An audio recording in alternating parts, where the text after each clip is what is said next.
start with each woman reading an excerpt from their portion of the book that they've selected, and then we'll get into some Q&A. So we will go ahead and start with Carla. My experience as a single mom taught me the meaning of perseverance. As I reflect on what it means to persevere, I think about how you must never stop until you get what you need. You can't give up, but you also have to be patient. There have been times when I wanted to do things, but it wasn't the right time. This didn't mean I let go of my plan. I simply had to reassess my priorities, and anything that I wanted to do for myself, to better myself and for my child, I did.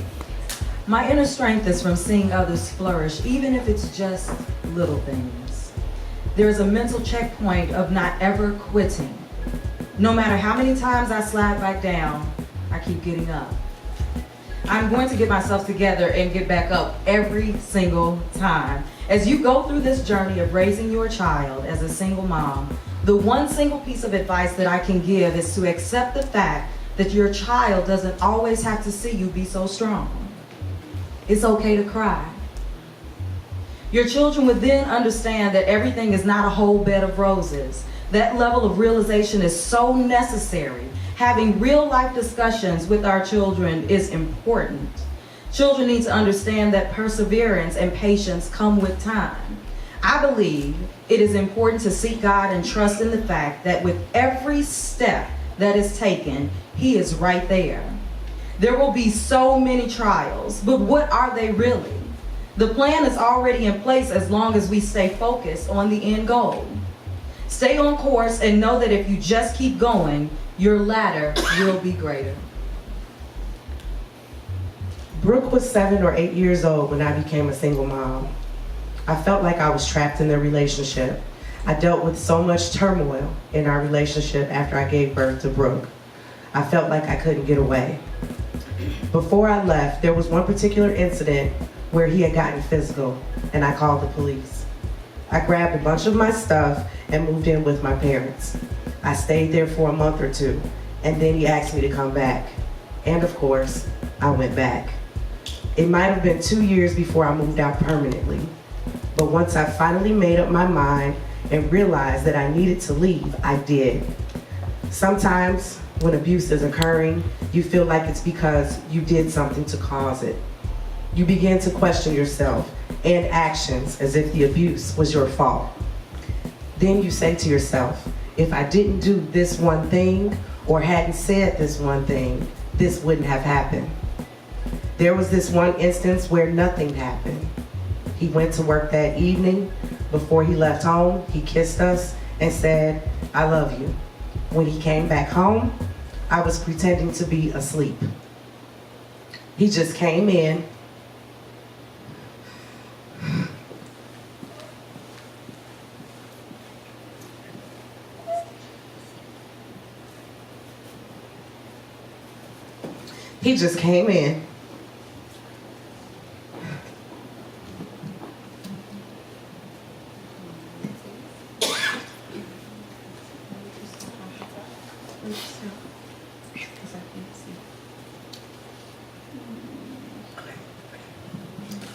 grabbed me by my ankles, and snatched me out the bed.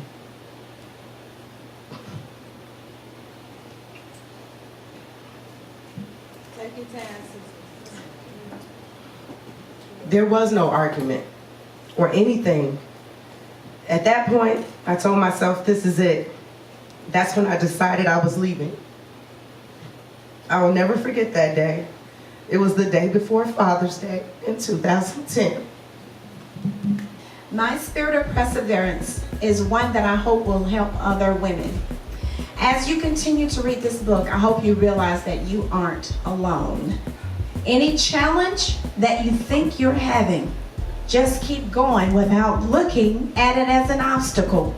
The end result is good. Don't stop. Don't give up. You don't have to be one of the statistics that's out there. Don't put it in your head. When I would look at a statistic about single moms and parenting, I never took that as a truth for me. I want other single moms to see the lives of ladies who have had challenges, but they refuse to allow those challenges to describe or determine who they were, because the end result is always good. You never stop or give up. One additional piece of advice that I'd like to share is this. Your children are an investment. You are investing in your children. If you want a good return, invest in your children. Invest your time, your wisdom, your direction. They will give you a good return if you're investing in them. You must show your investment in them because they must know. You're going to have to decide that everything else is not a priority. You can invest now and play later. A strong relationship with God and faith in God are critical components to our ability as women to persevere.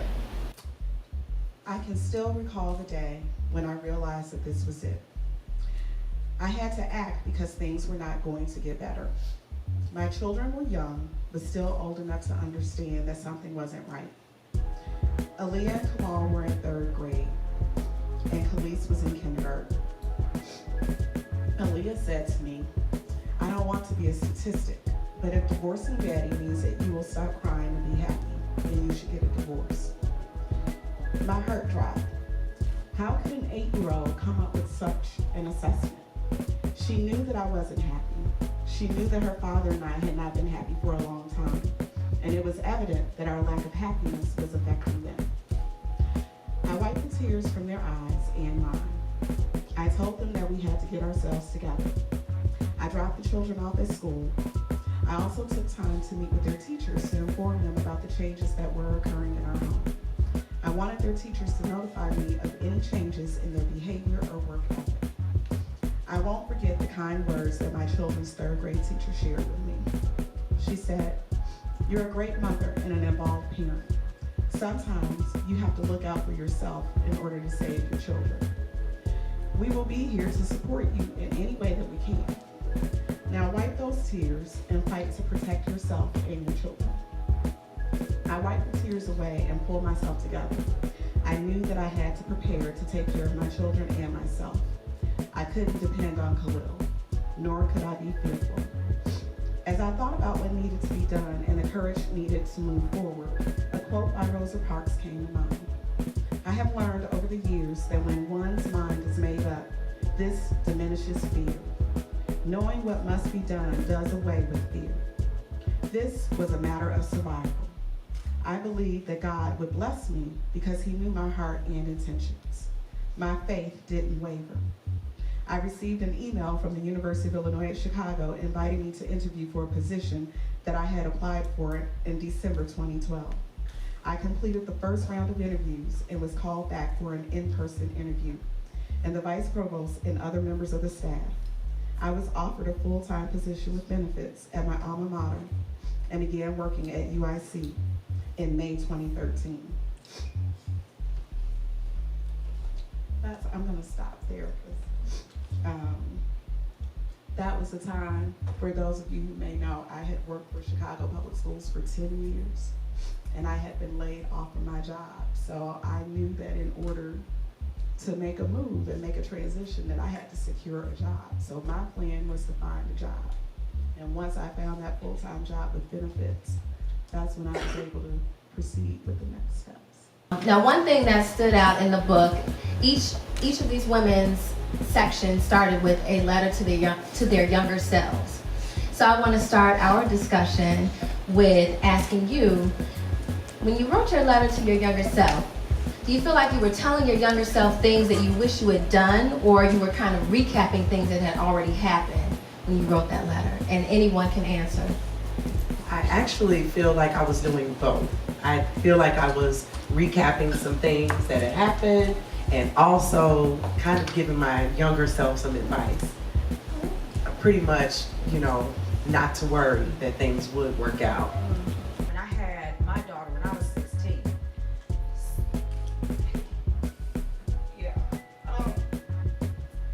it was hard. It was so hard. It was so hard. But I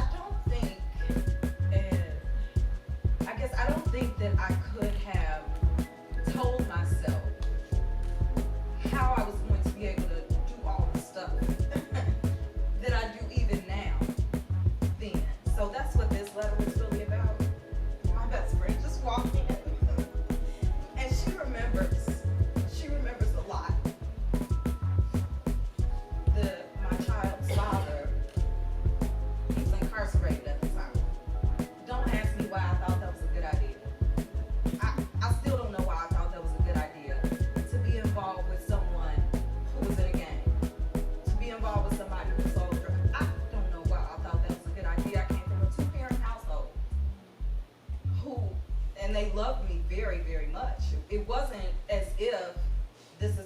saw. I chose that, but then the grace of God, pure covering, allowed me to do some things that I really don't think other people in this world would be able to do without that. So I do know with this letter, it's a lot of calling on my life. So I try to operate in that, even that. As I talk to people, as I speak in forums, wherever it is, I try to share a lot of that because I know there is no way, there's no possible way that any of these things could have gotten done had it not been for his grace. In mine, it was also talking about reflecting on if I had made a better decision as far as a father for my boys. And then a lot of it was also that I am who I am because of the situation. I'm stronger and look at things a whole lot different. And then also to come out of it, not hating him, I mean, that's God. I mean, because really, I mean, our job is to just to be love to people. And so he couldn't give what he didn't have. So it was just a lot of reflection on that and raising my children to be not so selfish, but to be a giver of love, So it was reflection on my part too. I think most of the things for me was about not feeling the pressure from the outside world in terms of telling me how I needed to be a parent to my child, to be confident in making the choices that I wanted to make for her, and even limiting what I could do for me. Because I was a mother, I had to put my child first, and that meant that everything that I wanted to do had to take a back seat. And so it was a balance for me to figure out how I could continue to grow for myself as an individual, to be in a position to provide for my daughter, which is the reason why I went back to school and got my master's degree, working full time. People thought I was crazy for that. I got a lot of, criticism. Like, how are you doing this? How are you gonna go to school full time? You're raising a 7 or 8 year old daughter. You're going back to school, now you're working nights. When are you gonna have time to spend with your daughter? My thing is, like, I figured out how to have a relationship with my daughter. I don't need for you to dictate what I need to do with my life, because that's what I needed to do to move forward. And so I did feel like I had a late start. I didn't finish college by the time I had my daughter. I had not graduated from college. Most of my friends did. I did go back. I went part-time. It took me much longer to go. Even when I was in Erickson Institute, Carson was in preschool, and still a lot of pressure because I was the only person in that program who had a child, and so I didn't have the same time as everybody else did, and I felt like some of my professors, they penalized me for that. And so one even told me that I probably should choose another field because she didn't feel like my attention was devoted enough because I had to take care of my child. And so those were just some examples that I went through a lot in my life, and having to just feel like I had to do double what everyone else had to do just to catch up. But in hindsight, I feel like every choice that I made was the right choice, and I'm very proud of where I ended up. I'm proud of where my daughter ended up. And yeah, there were probably some sacrifices that we had to make, but I think that it all ended well. You all are very strong and apparently assertive women. In the book, a lot of you referenced your support system. I think everyone referenced your support system as being a big help to making it through being a single mother. So how comfortable and how did you become comfortable with asking for help? Because I know a lot of people said that was a challenge, but then also with making the decision, okay, I need to ask for help, or I need to accept the help that's being offered. Focus, keep focused, because you could get distracted, but having a good support system, because people care. You think I can't tell them this because people care, but it's hard to trust a lot of people. But the support system was there. That's what made it easy for me. You know what I'm saying? Not easy, but it made it livable. So, but anyway, it's good to have a good support system, especially for the boys, you know, my brothers and my dad. My mother, my parents were always there for me from day one. I actually moved in with my dad while I was pregnant because my Patrick and I it wasn't working out. And so from day one, they've always been supportive of me. And I even remember my mother back when I was trying to move out of my dad's house to get my own place. I made it very important to her that I need to be independent. I really don't want to be living in my parents' house, raising my child. It wasn't their responsibility, it was mine, it was my choice. And so I was going through my finances and she wrote me a check for $5,000 to pay off all my debt to help my credit improve. And that was like a pivotal moment for me because that really gave me the opportunity to move out, get my own apartment. And then she really was re-emphasizing credit. Like I watched my mother be a single mom to me and my sister, and I never really saw her struggle, although I know she struggled. And she had made it very clear that, you know, she wasn't a six-figure earner, you know, but what got her through was her A1 credit. And she was like, having great credit, you can do a lot. And she really instilled those values in me, and that was really like the changing point in my life. And from that point forward, I monitor my credit like nothing else. So, I mean, because it gave me the luxury to be able to travel with my daughter and do certain things that I wouldn't have been able to do if I did not have good credit. And so I thank you, Mom, for being there for me, and you still are there for me. And I have gotten better at asking, but because I am a very independent person, I try not to ask. But my family and my friends have always been there for me. So I've been very blessed in that way. I suck at asking. It is what it is. But when I was younger, I really didn't have a choice. I had no choice. I lived at home. There was no moving out. There was no going anywhere. I was 16, so I had to put myself through school. I got to find her a great school. She went to Providence St. Mel and graduated from Rich Central. So we were really trying to grow up together. That's really what it boiled down to. She was, let me see, I remember us, how old was she? She was 9 when we walked across the stage together at the University of Illinois. And I graduated with an engineering degree. Like who just said, Carla said that they wanted you to change your major because you didn't have, I got that talk a lot of times with the baby right next to me. Because we going to school and we gonna get this degree together. And we gonna be in the chemistry lab together. Don't touch the stuff. Right?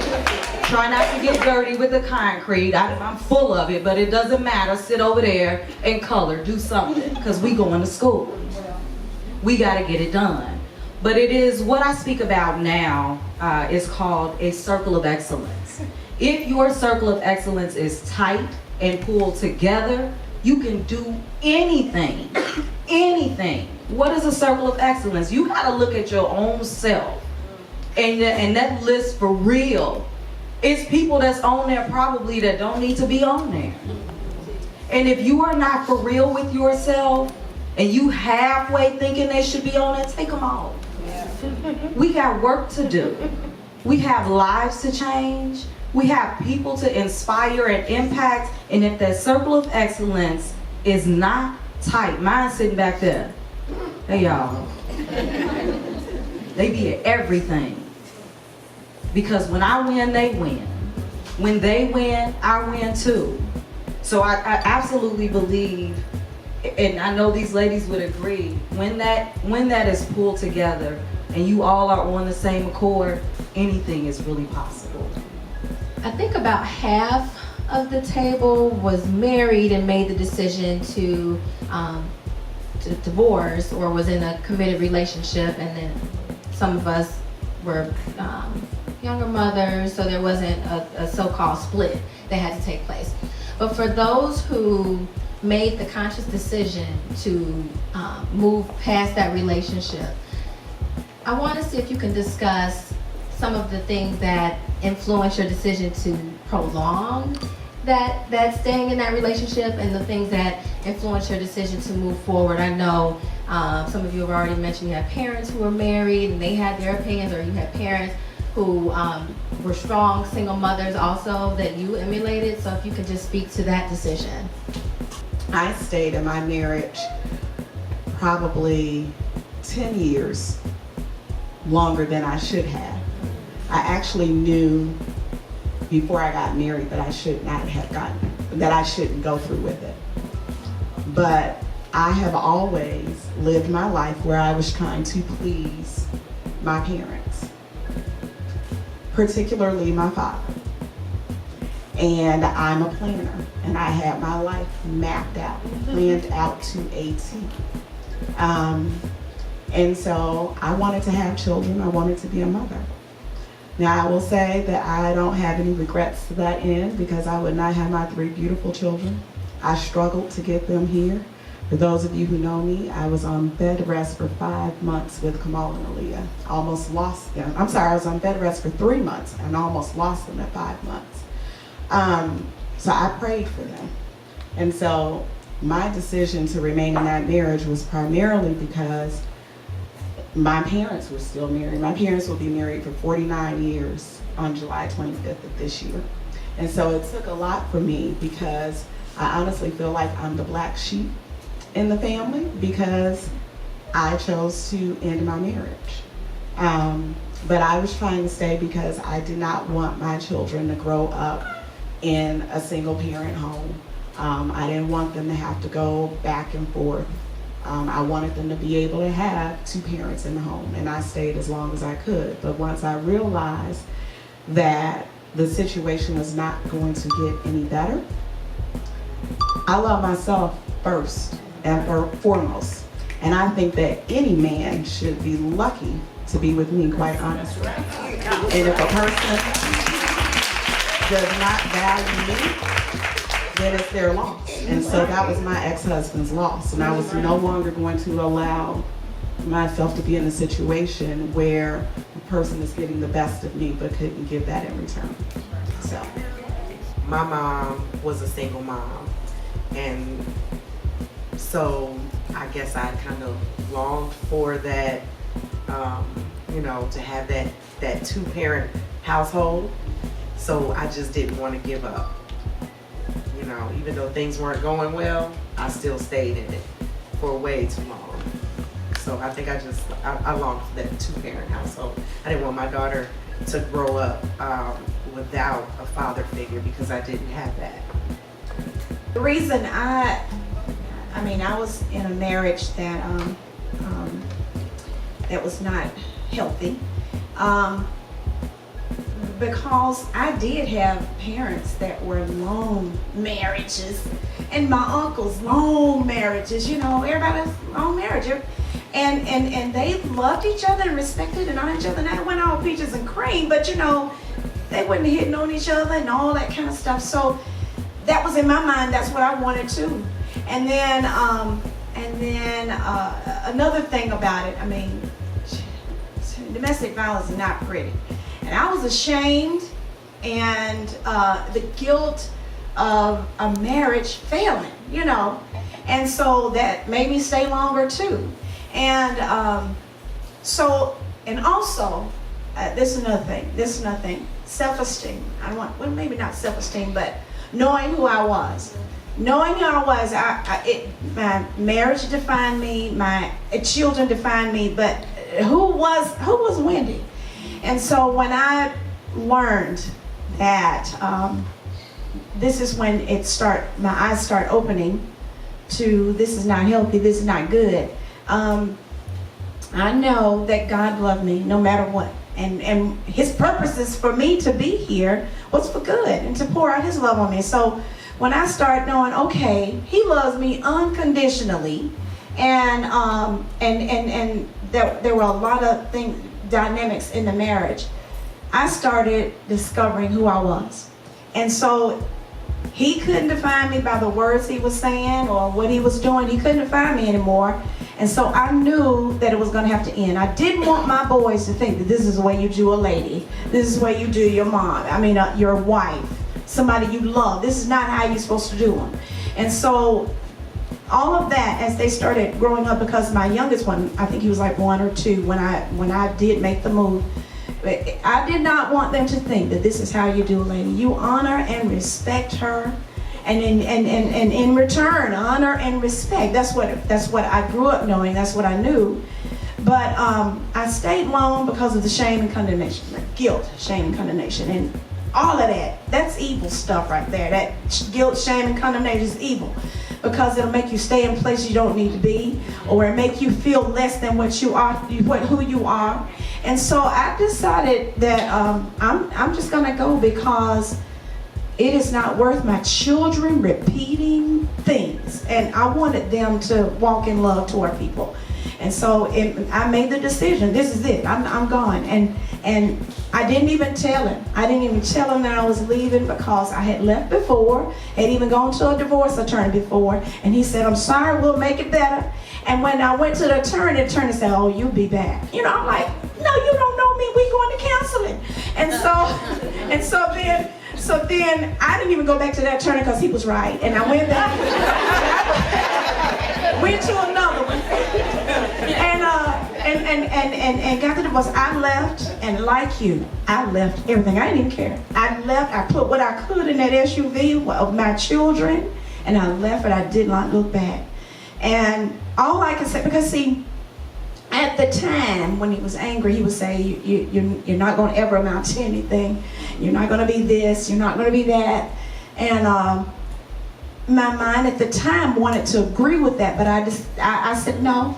I said I'm gonna live. I'm gonna be prosperous. I'm gonna make a difference in this world for good. And so me not receiving what he said, I'm telling you, God will do it for you. You just have to trust him, you know. But anyway, I didn't leave because of guilt, shame, and condemnation. And I'm telling you, got that, you need to go talk to somebody, because you don't need to be walking around with guilt, shame, and condemnation.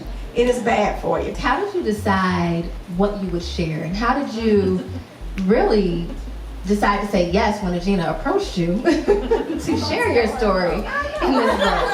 But no, I was happy to share my story with Aginah. And I will admit there were some things that I omitted from the story, because at the time I wasn't sure if I had shared it with my daughter, and I didn't want her to find out in a book. And I also was concerned about how she would feel about her father. That was a big part of why I didn't share a lot of what happened in our personal life, because I didn't want to be the mother to interfere with her having a relationship with her father because of what we went through. I see a lot of women doing that. I don't think that that's the right thing to do. I think that children should form their own opinions of their parents, and they'll see who those people are in due time. You don't have to, taint their relationship. So it was very difficult, because as much as I couldn't stand him for a period of time, we did not have a great relationship. It started off with verbal abuse, and it turned into physical abuse. And it was at the time when I was pregnant, when we had an altercation, and I realized at that moment, I was like, oh, this is not going to be my story. And to her point, I can't let my daughter see this, and I'm not going to stand for it, because I didn't see it growing up in my household. And so I chose to walk out. I didn't really care that I was pregnant, that I didn't have another home to go to. I just knew it was something that I wasn't willing to accept. But I think that, I just wanted her to know that, I feel like he was an abusive person, but in intense emotions, things do come out, and people do things that they typically would normally do. And so I went through extreme measures. I mean, I had to have an order of protection against him and everything. And so one of the most embarrassing moments of my life was, we weren't even in a relationship, but back when I was in school and I was in student teaching, we were having a court case about domestic violence. And I remember going to court. At the time, he was still wanting us to try to work things out. and I just didn't want to do it, and he was still harnessing a lot of anger. And I remember we went into court, and this was back when it was on 13th in Michigan, and we were in court, and so the judge, his attorney was late showing up, so they postponed it. And so we were leaving out, and mind you, had order protection. We're walking out to the garage, and he attacked me in the garage. And I remember I had a black eye, and I had to go to school, and I had to go to school with a black eye, and I didn't know how to even explain it. And I tried to make up a story about how I fell down. It was so ridiculous, right? We see this stuff happening on TV. And I just remember my professor at the school was basically telling me like she knew what was going on, and I just broke down in tears. And I just had a really support system there. But I realized that being honest is the best way to go. Trying to hide things is not, you don't heal when you hide things. I felt like closure for me, and me starting to heal from the pain that I went through, was actually talking about it and being open about it, and not feeling embarrassed, and not feeling like I had done something wrong. And definitely not letting anyone have power over me, because one of the things that was told to me is like, no man is ever gonna want you now. You already have a baby, good luck finding. And that stuck with me. And I think it impacted my self-esteem. And so I think that I felt like in retrospect, I wish I had added that in the story, but I'm happy that I'm here and I could talk about it today. When Aginah asked me, I felt like it was a great honor. That was the major thing, because just as Dave said, I respect her. She inspires me, and I wanted to share my story so that I could inspire others. Somebody may be out there listening that may be going through the same thing, and they're just like, okay, all these women did this. Maybe I can do it too. It was a source of healing for me. I think, and Aginah can attest to this, I think I overshared. I told her everything she asked me. I was completely transparent and just told her everything. All of it is not in the book because it was so much. So, yeah. She said, I'm gonna write my own book. Yeah, I'm gonna, I will eventually. But, and then the other thing is that at the time when Aginah interviewed me, I knew that my daughter was, the age of my daughter, she was older. So I felt like if things came out in a book, she would better understand. I'm not sure if Aginah had asked me when she was, 7 or 8 years old, if I would have shared then. So it was also the timing was right for me. The other thing is that I also wanted to share my story because I felt like it was a success story, because now I'm married. I have my husband. He's here. Wave. And I just love him. He is so patient. Yes, he is. He's so patient. He is so kind. And he is perfect for me. Yes, amen. And I think that it took someone like him to be able to deal with just some of the things that I carried with me.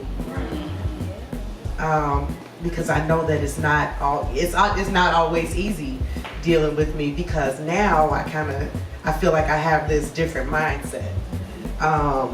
Like I'm not gonna tolerate anything. Right. So thanks for being patient. I hear about say Aginah, when she asked, because I really admire her. I've watched her through the years, and she's always been such a lady, and I wanted to be supportive of her mission of getting it out there to other women on how you can persevere. You don't let anybody define you. and you're not defined by a statistic or whatever. And I wanted to share my part of helping others, because that's the main goal. I mean, a lot of times when you go through, the thing that I've learned is that a lot of people go through things, but here's the difference. You don't stay there. You don't stay in that place of disappointment or hurt, or you don't stay there. You leave that behind and move forward. And that's why I wanted to share this with my cousin, because like I said, I've just watched her and honored her through the years, and I wanted to be a part of what she's trying to do here. I was so excited when she asked me.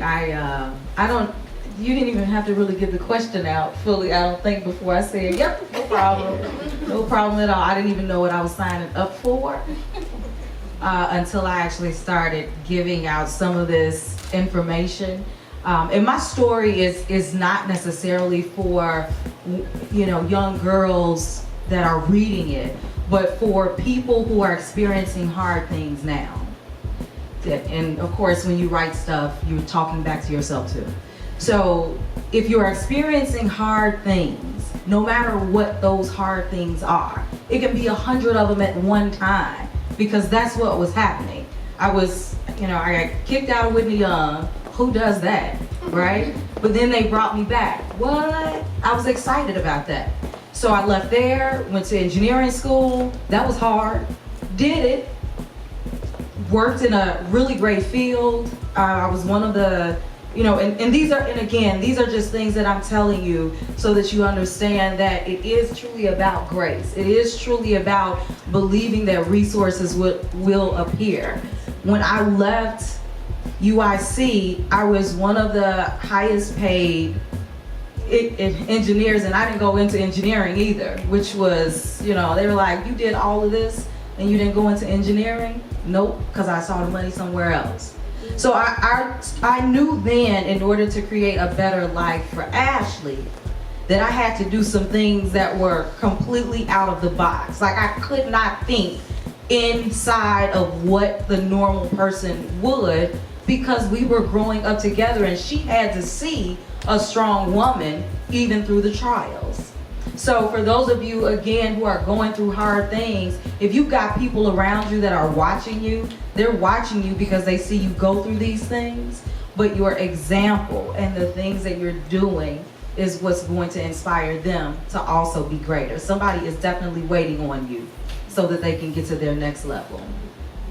I know that, I believe it was Aginah and Wendy who had correct me if I'm wrong, Wendy, who had mentioned that they saw a deficit with regards to their children's father's involvement once they did end the relationship, particularly with sports and having boys and really feeling that void. So I wanted to know if you can kind of speak to that experience. You felt some sort of responsibility because you did make that decision to end that relationship. Did you feel any kind of responsibility, and how did it impact you having fathers who were less involved after you did break up? With boys, I knew that they were like sports oriented. They wanted the basketball, they wanted the football, they wanted all of that. And so it was 2 of them. And so I'm working and trying to get them to practice. I'm the team mom, all this I stayed involved in that. And also trying not to make them be sissy. Like if they fell on, if something happened on the court, I wasn't gonna go out there. I wasn't gonna embarrass them. But I was there at everything. And their father would come, every now and then to the games and things like that. But with the practice and getting them on time and the uniforms and all that kind of stuff, I made sure that I was present. And somehow God worked that out, because I don't even see how I did it now. Working and doing 2 boys at the same time. And then the community came in too, because one would have to be a practice here and another one would have to be a practice here. Well, they said, well, I got this one, I'll go this way. And it was just parents that I trusted, that I knew, I trusted, got to know them, because I would ask questions. I said, okay, what you do? Where do you live? That kind of thing. I would be involved that way. And then my brothers would come up and support them too. So with young men, and them in the sports, I wasn't gonna not do it because I wasn't familiar with whatever it was. I wanted to be a part of what it was. I made myself know, like, different terms. I would say, well, okay, that's a fumble. And they would say, no, mama, that's basketball. I mean, they would say, that's football. I said, oh, okay, I got it. But, you know, I wanted to make sure that they were a part of everything that was going on. If they said they wanted to try baseball, I let them do baseball. But it was the community of people. But their father not being there, I could see the longing in their eyes sometimes with them not being there. That's something I couldn't express to their father. You know, so I couldn't express what I saw in their eyes when their father wasn't there, when everybody else's dad was there. And I couldn't fix that. I couldn't replace that. But, you know, I just prayed to God, God, you be that in their lives, or you teach that to them in their lives. But I didn't keep them from things because I didn't feel comfortable. I allowed them to do what they wanted to as far as sports and things like that were concerned. Kamal was playing baseball. He was on a travel baseball team.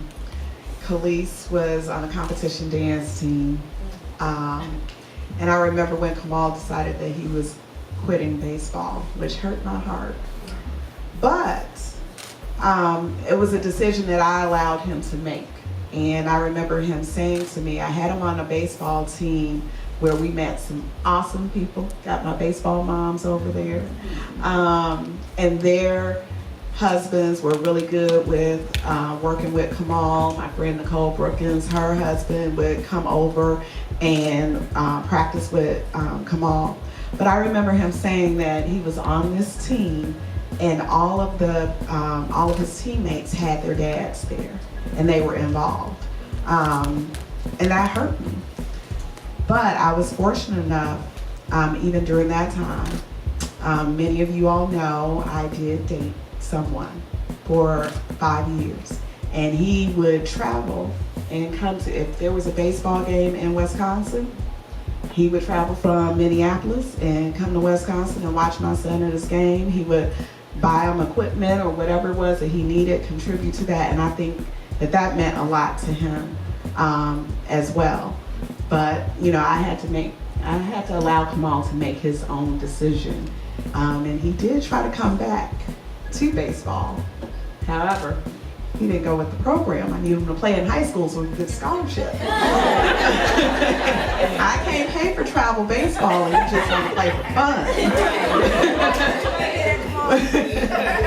But it did hurt me because I didn't want to be that mother who didn't have her child's father there, you know, because for me, I felt like everybody's looking, you know, and maybe that's just my own hang up or insecurity. So I can only imagine how my son, you know, may have felt in that situation.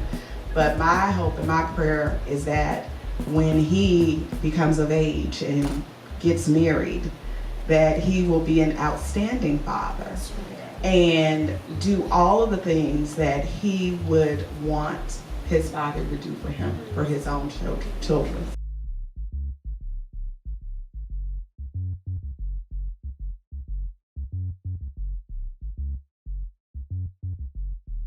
If I had to, I guess, look back at my 13-year-old self, knowing what I know about how amazing my mom and dad, that, I mean, I would still be there. Like, I would still live at home right now. I'm serious. I'm 44. I would still be waiting at the table on her to make my plate. She was awesome. Like, she was so awesome. So if I had to say something to myself at 13, it would be to cherish those moments, appreciate all of the stuff that they did. My mom still tries to do things for me, even now. She's so cute. But to really appreciate those things and follow the direction. Ashley would probably say the same thing if she were here. She's at work. I got 2 grandbabies and everything. It's so fun being a grandma. But I think it's that. It's the following the directions piece, even though you don't like it.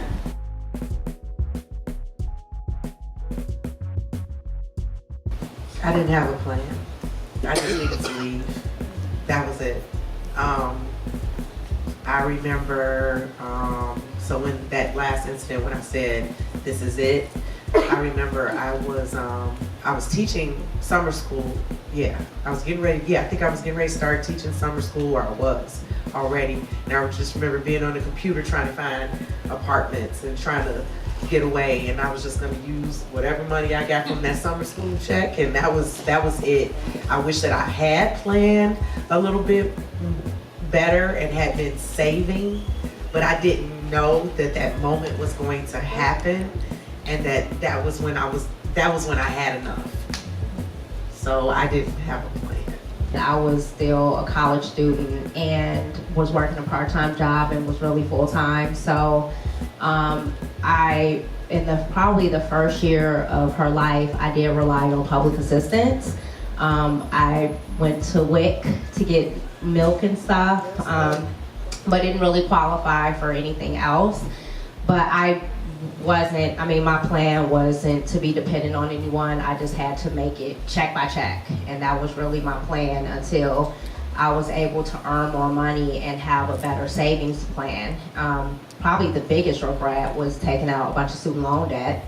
That is still has me in a hole today, but for the most part, it's to check and save what you can save and live like tomorrow may be the last day too. So that's kind of like my perspective. I didn't plan either because I wasn't planning financially for it, and I can't explain to you in a manner how it transpired that everything was taken care of.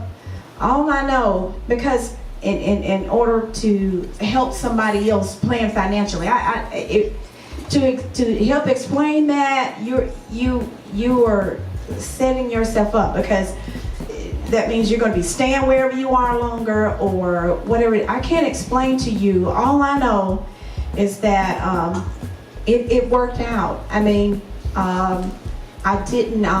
wasn't as lavish as I was in spending, before I left a divorce. I wasn't as lavish as I was in spending.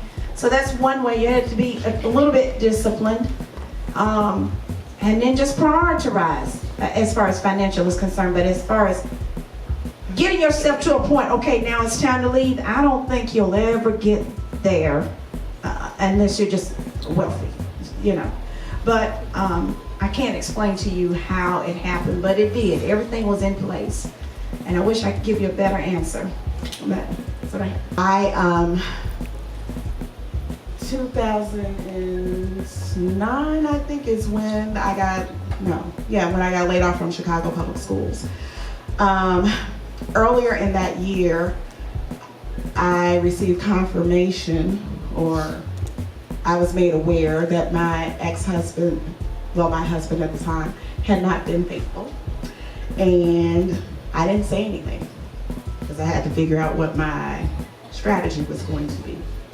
And when I finally said something, it was a month before I think I got laid off from CPS, because I got laid off in June of 2009. And so let me just put this in perspective. We were living in my home that I had purchased when I was 22 years old, when we got married. So I will be the first person to say I had the independent black woman syndrome. You were in my house. So I asked him to leave.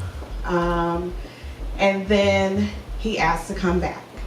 And then made a commitment that he was going to be faithful. He was going to buy a house. That's how I got out here in the suburbs. Because the house that I had in Matson was my consolation prize.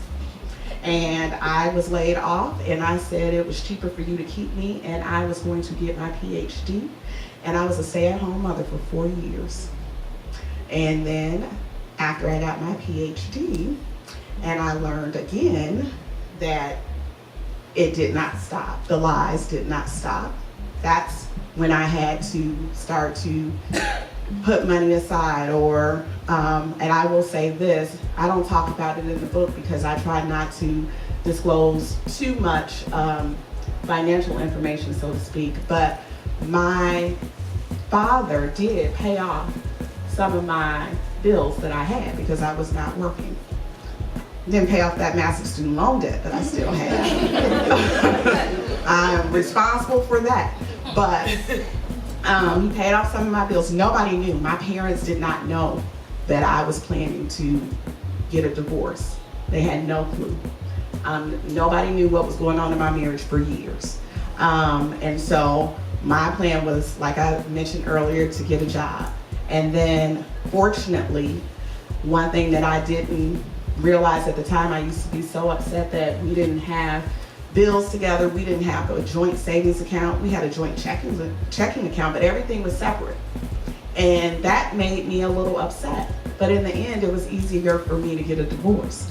The house was in his name. Though it was marital property, I could just walk away if I wanted to. I didn't have to be responsible, but I did stay in that house for 1 year after our divorce, not because I wanted to, but because I was forced in a situation where I had to. And I decided at that point in time, I'm not contributing to anything in this house. I'm just going to pay my bills and save my money for a down payment and buy my house. And that's what I did. So everything I just mapped out. I had a timeline. So that's all I can tell you. You gotta have a plan before you make your exit. And so for the men who are in here, be good to your wives.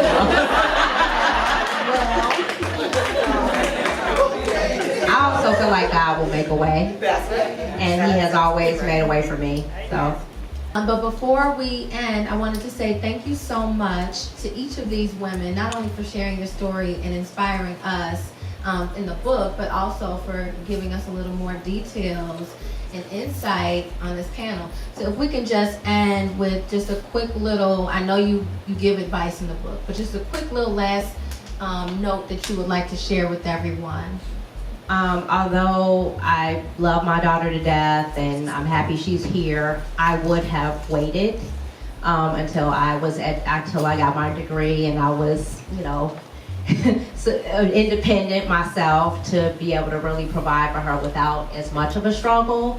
That would just be my advice. Like, there's no rush. A lot of the things that I felt like took away from me was I was like just hitting my 20s. When I had to be care for someone else, and I really didn't get to know a lot about myself. So, and I think that now that my daughter is grown and I'm like free to like live again, I am struggling with figuring out, like, I'm sorry, I didn't mean it like that. I kind of like, wow, I'm 42, I still feel young, like I have, I can do stuff, but I am struggling with like, well, what am I really passionate about? Like, what does Carla really like? And what does Carla really love? And it's been a struggle. And so it's because I've had to devote all of my time to my daughter, her wants and needs. I've ignored myself. And so I just kind of feel like it's important for people to know who you are.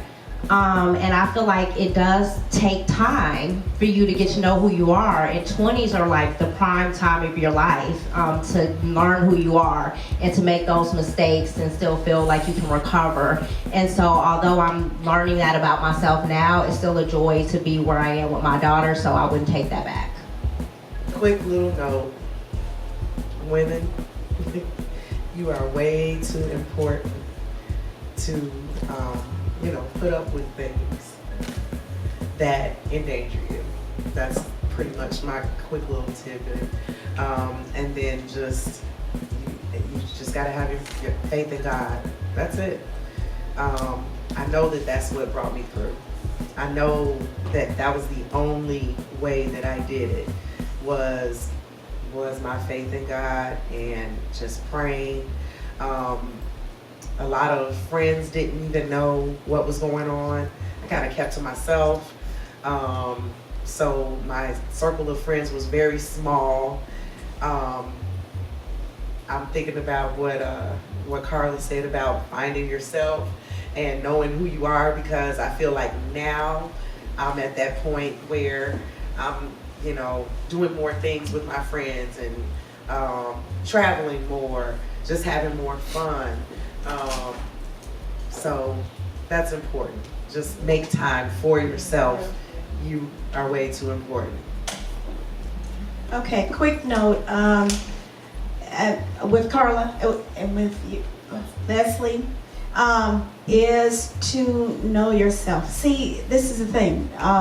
You have to be confident in who you are, and the only way that I got that way is because of what God has said about me.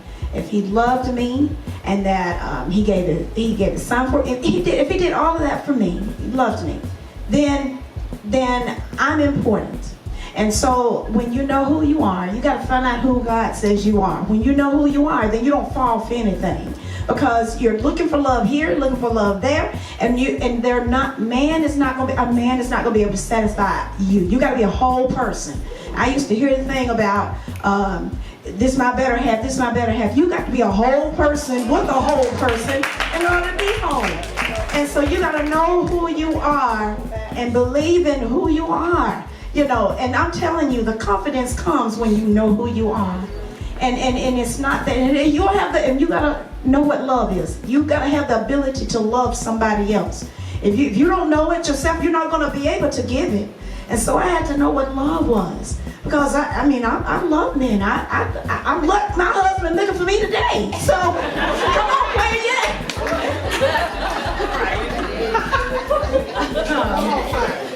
As women, we do a lot of things. We're responsible for a lot of things. So I think my note would be, yes, you can do anything, but you don't have to do everything. Come on. Be focused on whatever the goal is. Know that the resources will show up, as bleak as it might even look sometimes. You might be on the very last, if it is truly your purpose, if it is truly the desire of your heart, if it is truly what you are there to do, the resources will show up. But you gotta stay focused and stay committed to it.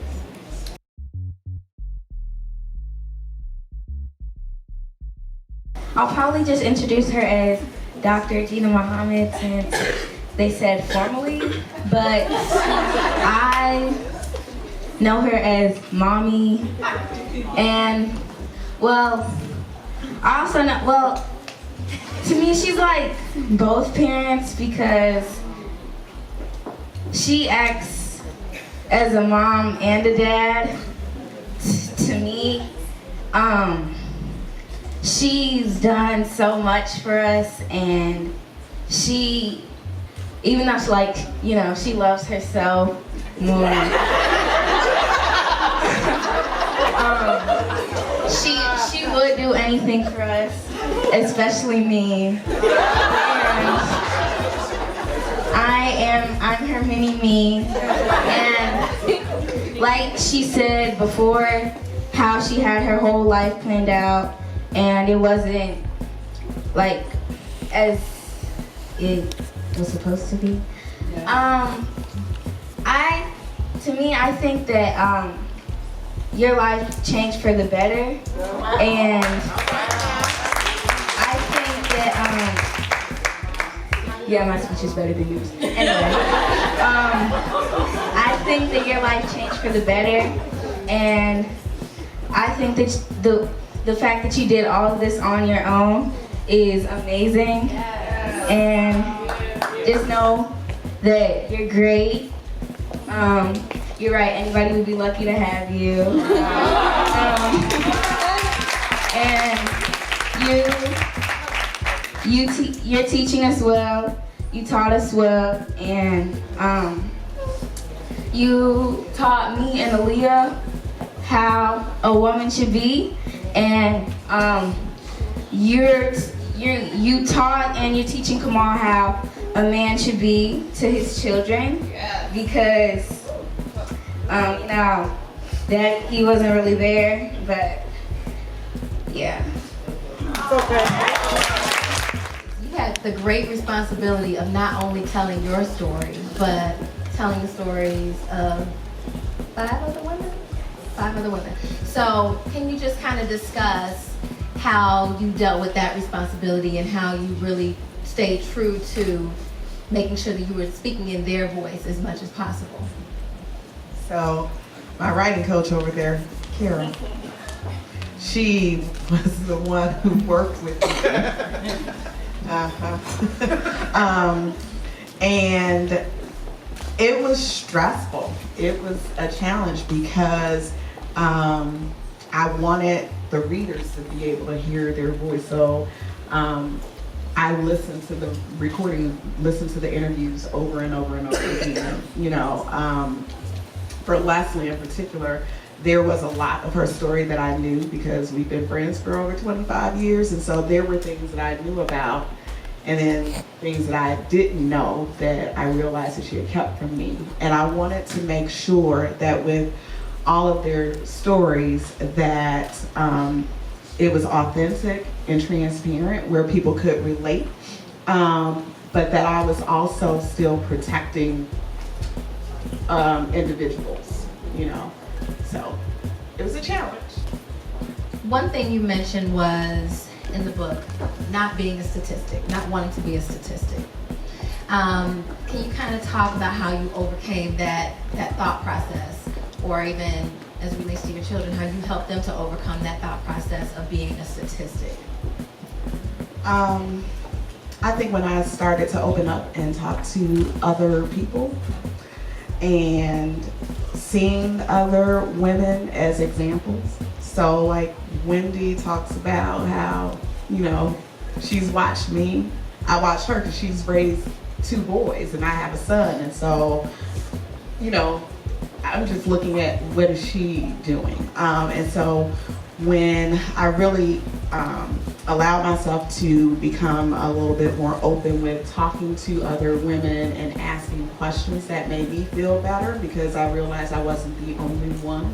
I mean, I know it, I knew it then, but it's different when you're talking to people and you realize that they have had similar experiences as you have had. We've talked about the strength that each of you have had as single mothers.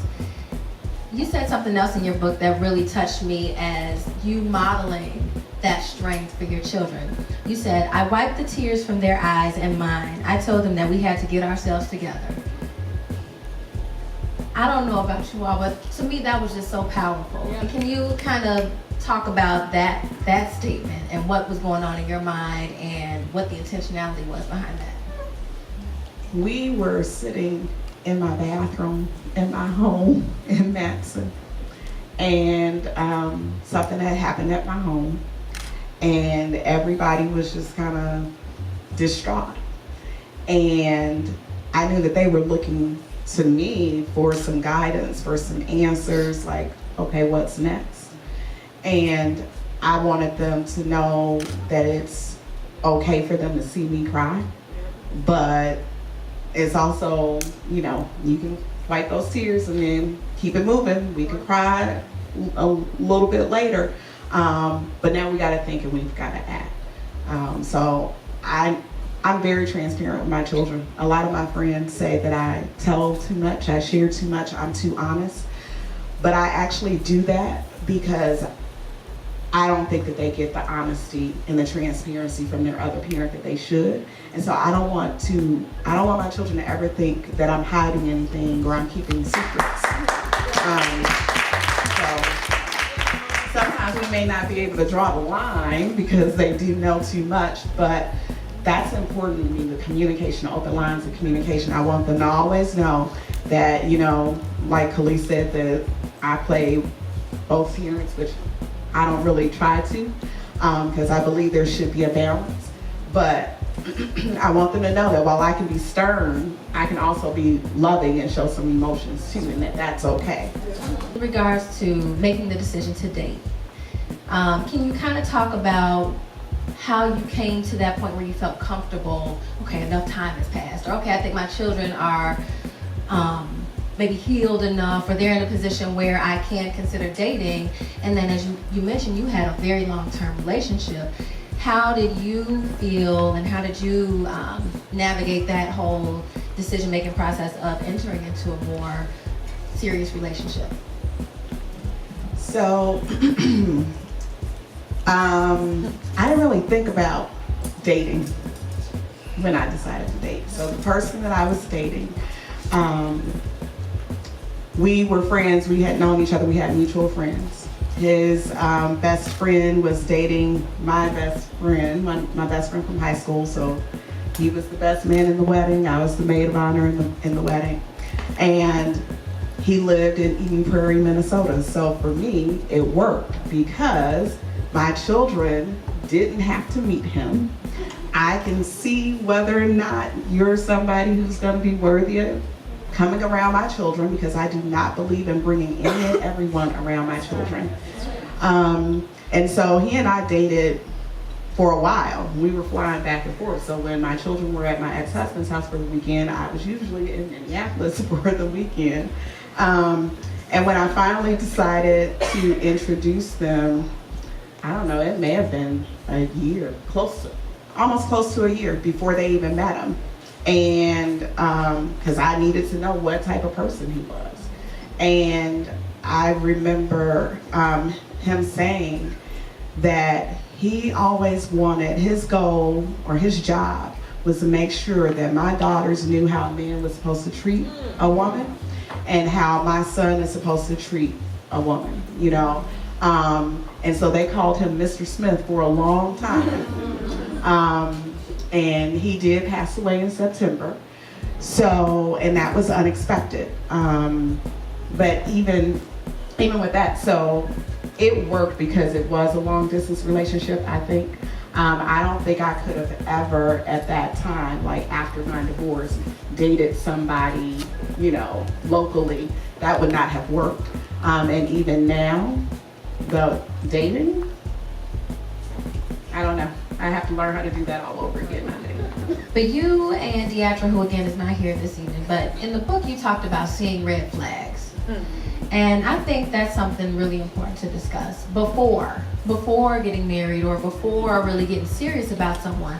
To kind of talk about not necessarily those specific red flags, although you may if you'd like, but kind of how in our minds as women sometimes we see those red flags and how we can talk ourselves out of it, and then how you eventually got past that. So I'll try and be as brief as I possibly can. First of all, I think it's important for you to marry your friend. Yep. Some of my friends sort of say that I had a somewhat pseudo-arranged marriage, but it wasn't arranged. It was just that I knew my ex-husband when I was 14 years old. We were a part of the same religion, so we worshiped together, and everybody thought he was just such a nice guy. And your dad is a nice guy, so don't take that the wrong way. But I believe, his name does mean friend. I do believe that you have to have a friendship with the person that you are going to, you know, enter a marriage with. It can't be, oh, I'm just going to marry this person because we share the same religious beliefs, or because, you know, X, Y, Z, or because somebody else says that this person would be a good fit for you. Because there are days where you're not going to like that person. So you got to have some type of commonality and common ground.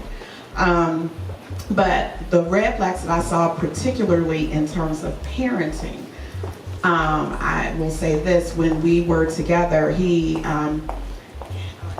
was raising a daughter. He thought it was his daughter. We later found out that it was not.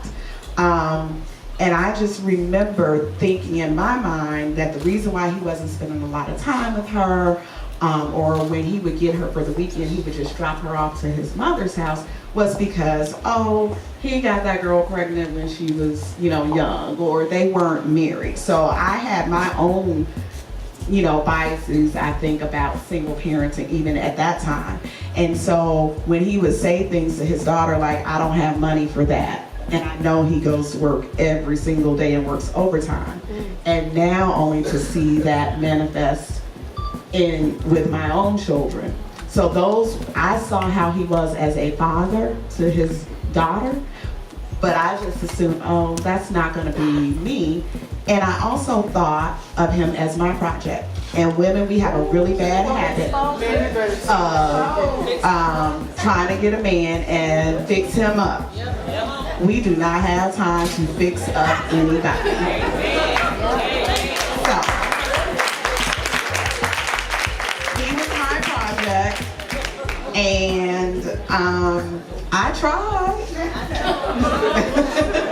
But I will never do that ever again. Ever. I don't have time to fix you up. You gotta come to me equally yoked. And he was not equally yoked.